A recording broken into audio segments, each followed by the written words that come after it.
E aí pessoal, bem-vindos a mais um vídeo aqui do canal Porquê Valdemar e hoje vamos falar de esportes brasileiros do futebol, para ser mais específico, futebol paulista. A questão é que no dia de ontem, nós estamos gravando isso na quinta-feira, dia 6, o técnico Gesualdo Ferreira foi demitido do Santos, aí um tempinho após, uma semana mais ou menos, após a eliminação do Santos do Campeonato Paulista. O Gesualdo já havia comandado alguns treinos essa semana, nesse final de semana começa o Campeonato Brasileiro e o Santos demite o técnico português e o nome mais cotado para assumir a vaga é o Cuca. E algumas dúvidas vêm por conta disso. Uma delas é porque o Paulista segue sendo um parâmetro para demitir técnicos. Eu falo isso do Gesualdo porque ele comandou o Santos por 15 jogos antes de ser demitido, pouquíssimo tempo de trabalho.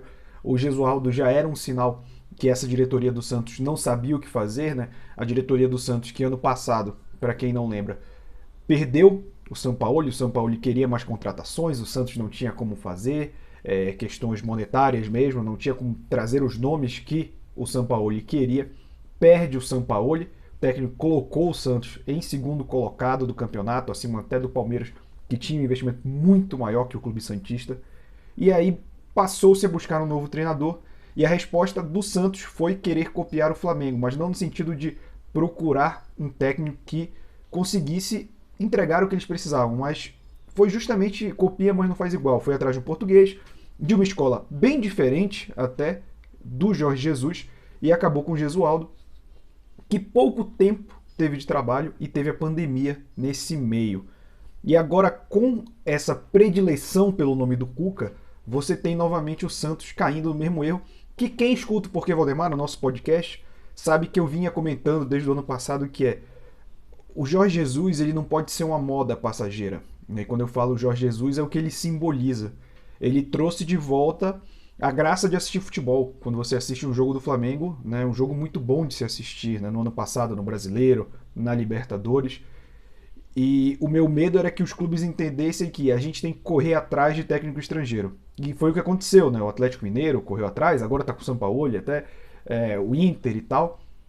Mas de nada adianta se você não der tempo para trabalhar. Óbvio, você não vai ter um sucesso rápido, como foi o Jorge Jesus, porque o elenco do Flamengo também é espetacular. Né? Um elenco que deu muito certo nas mãos do Jorge Jesus, né? Apesar do Abel Braga querer ficar mordendo esse mérito toda hora.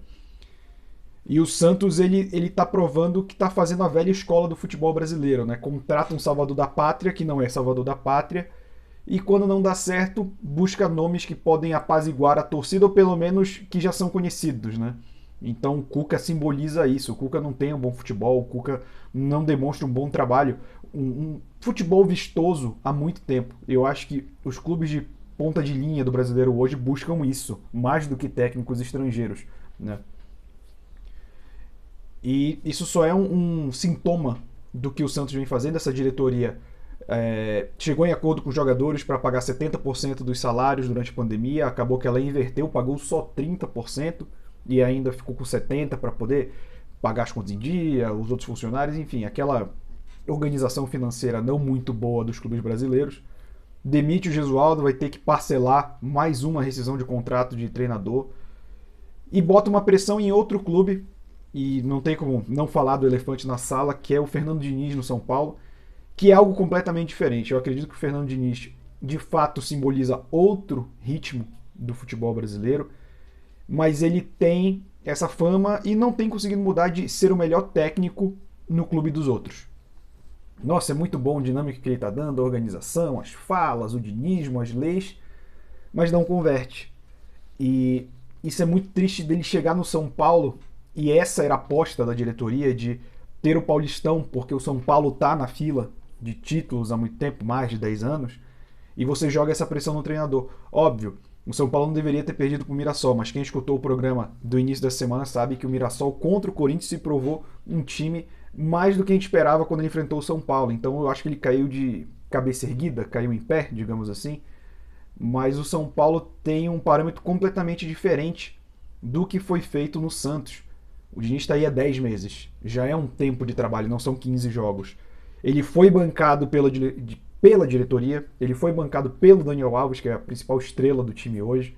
Então, O Fernando Diniz aí tá numa corda bamba que eu particularmente, falando como uma pessoa de fora, sem ser torcedor de São Paulo, porque eu sei que isso envolve questões de torcida também, de diretoria, não tem como não envolver.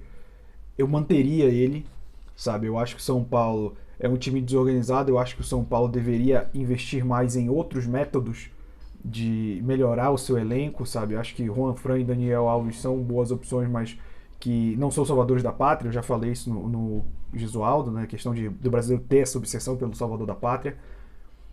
E o São Paulo tem que entender que reestruturar é algo a longo prazo.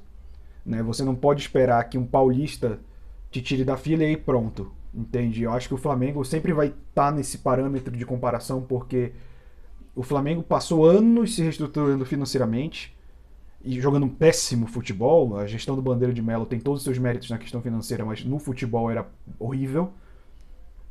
E você começa a jogar bem. E aí casa tudo, né? As contratações dão certo, né? Até as contratações que eram duvidosas. O técnico, logo de cara, não dá certo, que era o Abel, depois veio o Jorge Jesus. O São Paulo tem que ter isso em mente. E eu acho que, a não ser que o Fernando Diniz faça um trabalho muito vergonhoso no brasileiro, tipo, brigar para não cair, que eu não acho que esse elenco do São Paulo também seja isso, mas também não acho que seja um elenco de cabeça, como gostariam de vender, né? O São Paulo joga o melhor futebol depois do Flamengo, não acho que tá nem perto disso. Mas o São Paulo tem que entender que ele já foi grande no futebol brasileiro. Eu não estou dizendo que ele é um time pequeno hoje, mas ele não pode almejar estar na cabeça há muito tempo.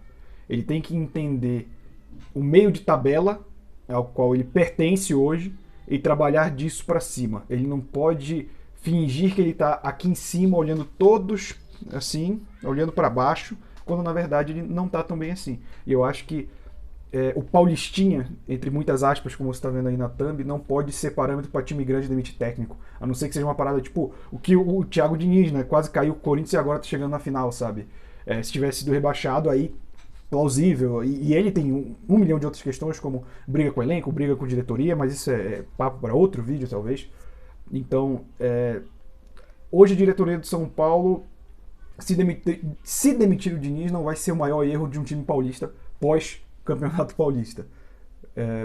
Porque o Santos já tomou essa decisão que bota ele nesse patamar. Mas eu espero que o São Paulo pense. Eu sei que tem eleição esse ano e provavelmente a eleição vai tirar o Diniz se o Diniz não fizer um excelente trabalho no Brasileirão. Mas isso só indica que, apesar de ter evoluído com o futebol do ano passado apresentado pelo Flamengo e a mentalidade, o Brasil ainda está preso nos seus velhos vícios.